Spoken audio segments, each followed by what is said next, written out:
Sama-sama nyeri di ulu hati, tapi belum tentu ini mah atau GERD loh. Bisa jadi kamu kena batu empedu. Yuk simak videonya sampai habis.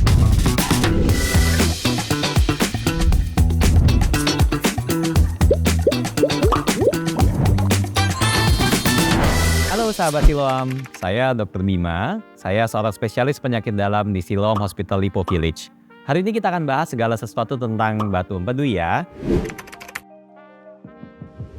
Batu empedu merupakan penggumpalan dari cairan empedu. Cairan empedu sendiri adalah sisa-sisa dari kolesterol dan pemecahan dari sel-sel darah yang memang rencananya akan dibuang oleh badan kita lewat saluran cerna. Jadi ada salurannya yang menghubungkan antara hati kita ke saluran cerna kita. Nah, di tengah-tengah dari saluran empedu ini ada yang namanya kantong empedu. Di situ aliran dari cairannya memang lebih lambat dan di situ lebih rentan terbentuk batu. Batunya sendiri kalau terbentuk di kantong empedu seringkali tidak menimbulkan gejala, tapi pada beberapa pasien bisa terjadi peradangan dari dinding kantong empedu ini dan itu yang menyebabkan nyeri. Tadi saya bicara bahwa penyebab dari cairan empedu adalah sisa-sisa dari kolesterol dan pemecahan sel darah. Jadi seringkali batu empedu akan terjadi pada kondisi di mana kolesterolnya atau pemecahan sel darahnya ini cukup tinggi. Jadi kalau teman-teman sekalian kolesterolnya tinggi, mesti hati-hati karena batu empedu jadi lebih gampang untuk terbentuk ya.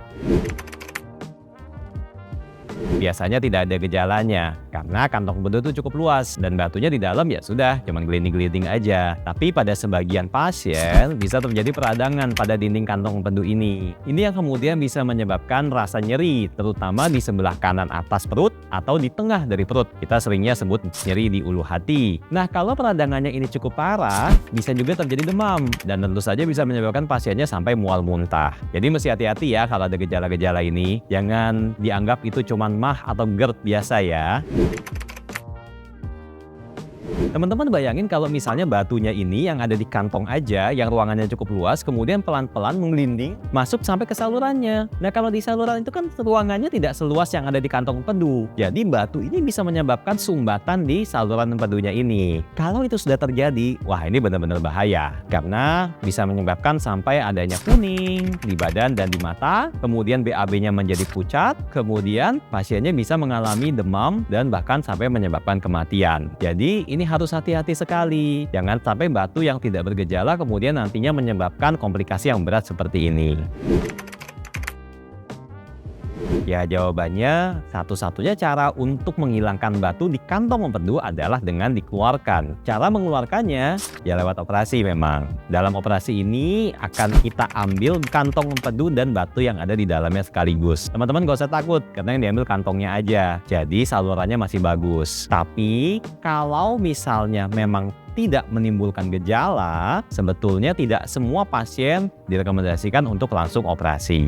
Dok, kalau pakai obat bisa nggak dok? Bisa diberi obat untuk mengurangi radang dan nyerinya. Jadi obat yang diberikan seringkali bekerja dengan mengurangi radang dan nyerinya. Sambil ya pelan-pelan kita ubah lifestyle-nya. Kolesterolnya diperbaikin, pola makannya diperbaikin, batunya biasanya tidak akan makin besar atau malah bisa jadi makin kecil. Nah, kalau batunya sudah sampai masuk ke saluran dan apalagi sampai menyebabkan infeksi di saluran empedunya, kalau dalam kondisi ini seringkali pilihan paling tepatnya adalah menggunakan endoskopi. Jadi kita akan masuk semacam selang yang ada kameranya dari mulut kita dan begitu sampai di ujung dari saluran empedu, kita akan bisa coba untuk keluarkan batunya. Nah, sementara itu tentu infeksinya harus diatasi dengan antibiotik. Nah, tapi tentu saja yang utamanya kita harus ngomongin pencegahan ya, jangan sampai ini terjadi.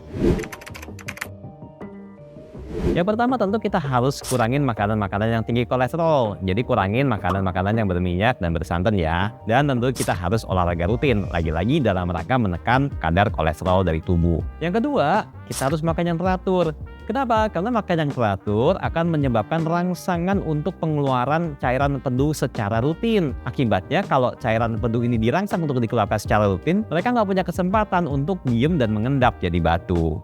Yang ketiga, teman-teman kita harus turunin berat badan. Karena batu empedu berhubungan sekali dengan obesitas. Kalau berat badan kita ideal, maka kemungkinan terjadinya batu empedu akan jauh lebih kecil. Jangan nunggu sampai batu empedu mengganggu hidupmu ya. Segera kenali gejalanya dan dapatkan penanganan yang tepat supaya kualitas hidupmu tetap terjaga.